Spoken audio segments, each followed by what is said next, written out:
Hey everybody, I'm Jeannie. And I'm Mark. We're the co-founders of the Transformative Loving Institute. We've been meaning to do this video for a while, but there never seems to be a good time. Like we're packing, you can see there's like a box over Mark's shoulder and but things are going on in the world. So we wanted to say hi and talk to you a little bit about, this unprecedented time of fear and how important it is to really use each other as resources, because as most of us are staying at home, right? We have these stay-at-home orders.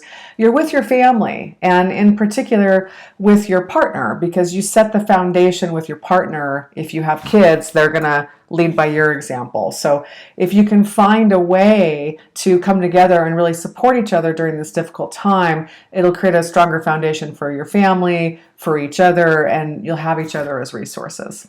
Yeah, and there are a lot of stressors that are really happening right now that are unprecedented.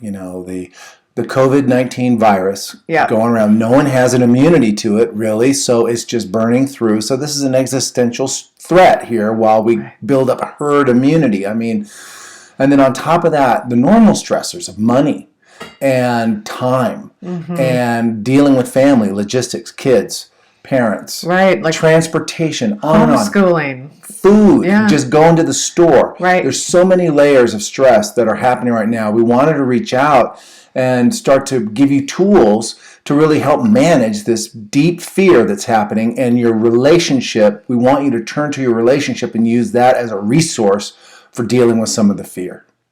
So just a reminder that you can either be in what we call love brain, which is like you're available for connection, you're available to relate to your partner, or you can be in stress brain, which is really ramping up on, it's so easy. If you just listen to the news for about 10 minutes, you go right into stress brain, and you'll notice that when you're in that hyper awareness or that stress, you're less able to connect. You probably don't even want to connect because what's at the top of your radar is like, how do I stay safe, right? And you're all like tense like this. Yeah, that's true. Either stress brain or love brain, and you actually have to make a choice to come back to connection and love with your partner. Right.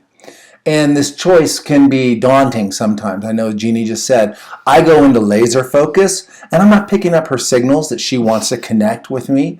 And, it is important to take time to be more purposeful and intentional around sharing this time to co-regulate one another.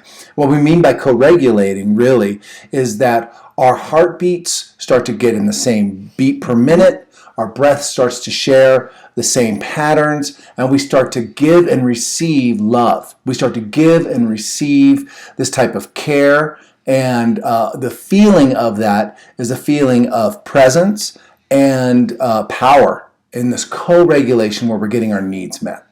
Right, and this really comes from the mother and child relationship or the father and child relationship, where the baby doesn't have its own nervous system. And so the parent is responsible for helping the child come back to a place of calm and safety. Well, as adults, we don't lose that. We just usually turn towards our partner.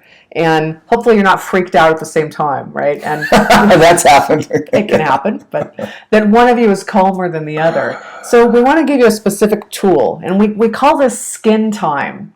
And really what it is, and it could be sexy time, but it doesn't have to be. But it's finding a time where your skin can actually touch. It could be as simple as this. Like this is skin time, but where you have actual, I can even just palm to palm, I can feel myself starting to get calm. It's like, oh, I can sink into it. I can relax into it. And so we like to do this first thing in the morning. So like this morning, we probably had 10, 15 minutes of just full body skin time spooning. And it was a great way to start the day. It really was, yeah. And, the type of touch we're talking about, again, it's an intentional touch. So it's not like rubbing or anything like that. It's deeper touch. It's more calm. And also you have to learn how to ask for what you need. Because sometimes I want to do skin time and Jeannie maybe not wanting to do skin time. Or I come up to her and I go, oh, I'm going to love her. I'm going to touch on her. And she comes up with Like my head's really sensitive. So, there are times when if I am more stressed out and Mark wants to come and touch my head, I'm kind of goes, I'm like, can you, like, I pick up that vibe and I go, okay, is there a better place? How about your back? Like just a little scratch on your back. Yeah, or sometimes for me, if I am stressed out, just a still touch. Yeah. Like what we were just doing, palm to palm. Whereas Mark, because touch is his primary love language, if you know about the 5 love languages, I can touch him almost any time. That's true, yeah. So I love my hair getting touched and scratched anytime, and sometimes I'll make it mean that Jeannie wants that too. Right. And make that assumption. And so the intentionality is really talking about the way that we want to be touched and how we want to do the skin time. Yeah, so just communicate about that. But really, we mostly want to remind you of your partner as a resource and that you actually have to make time and space for that to happen. Because when you're caught up in the stress, not only is it not going to happen, it's the opposite of what you want when you're in stress brain, is to connect. So to remember, my partner is my advocate, my ally, my resource, my love buddy, and skin time in particular. Mm-hmm. So thanks for watching. It's just a short video to reach out and tell you that, we're with you and we really want you to thrive during this time of uncertainty and fear. Yeah, so stay safe, be well, and keep on loving each other. Yeah. Take care. Bye-bye. Bye.